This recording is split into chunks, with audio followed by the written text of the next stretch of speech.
Kembali di Sindo Siang pemirsa, penolakan terhadap Undang-Undang TNI terus disuarakan mahasiswa di berbagai daerah.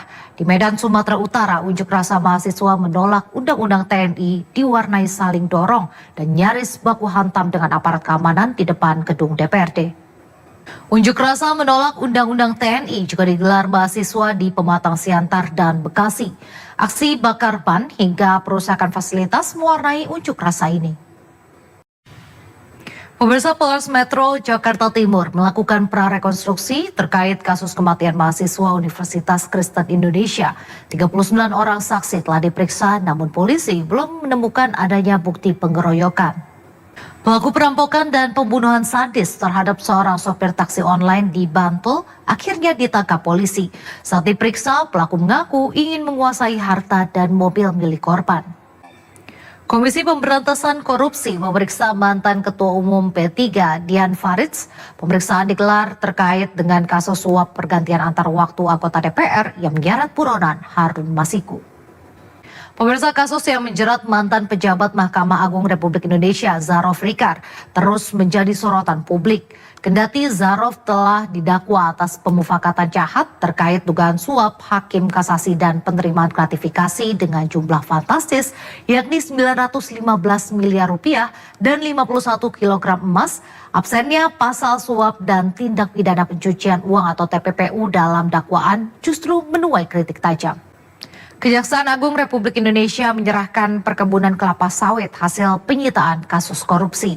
Hasil penguasaan kembali kawasan hutan sawit diserahkan kembali ke negara untuk dikelola oleh BUMN. Pemirsa, Menteri Perdagangan Budi Santoso melakukan inspeksi mendadak ke Pasar Kebon Kembang Bogor, Jawa Barat. Budi memastikan harga kebutuhan pokok masih normal.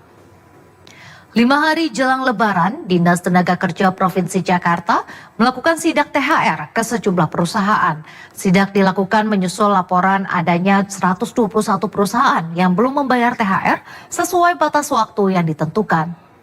Kembali di Sido Siang, pemirsa, demi membeli baju Lebaran dengan harga murah, puluhan emak-emak nekat saling dorong di sebuah toko di Polewali Mandar, Sulawesi Barat. Ironis, anak-anak yang dibawa ikut saling berdesakan.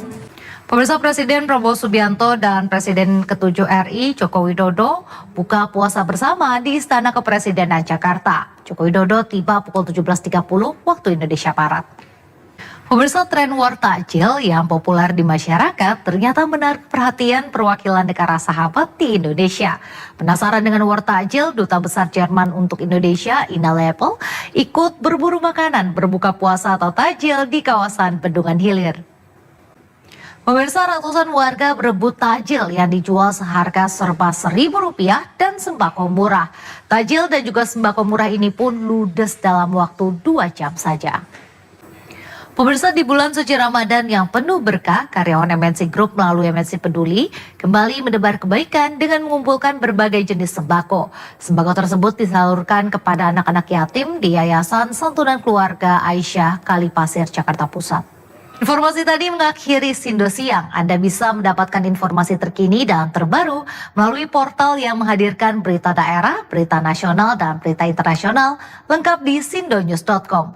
Mewakili kerabat kerja yang bertugas, saya Resa Nadia pamit undur diri. Terima kasih dan sampai jumpa.